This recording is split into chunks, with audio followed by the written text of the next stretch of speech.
રાજકોટમાં રફતારના કહેરે લીધો વધુ એકનો જીવ। ઘંટેશ્વર નજીક ટ્રક ચાલકે એક્ટિવાને ટક્કર મારતા ધોરણ 11માં અભ્યાસ કરતા મિલન નામના વિદ્યાર્થીનું મોત થયું। મૃતક વિદ્યાર્થી મોરી ક્રિસ્ટલ સ્કૂલમાં અભ્યાસ કરતો હતો। સ્કૂલથી પરત ફરતા સમયે આ ઘટના બની। અકસ્માતમાં મિલનને ગંભીર ઈજા પહોંચતા સારવાર માટે હોસ્પિટલ ખસેડાયો, જ્યાં સારવાર દરમિયાન તેનું મોત નીપજ્યું। હાલમાં પોલીસે ટ્રક ડ્રાઈવર વિરુદ્ધ ગુનો નોંધી તપાસ શરૂ કરી છે।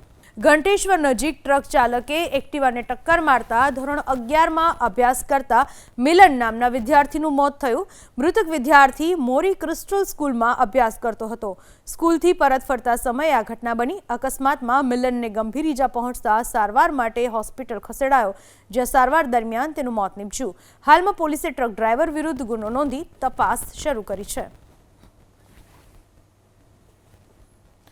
સ્કૂલથી ફરતા વખતે અકસ્માત થતા મિલન નામના વિદ્યાર્થીનું મોત નીપજ્યું છે। પોલીસે ટ્રક ડ્રાઈવર વિરુદ્ધ આ અંગે ગુનો નોંધ્યો છે।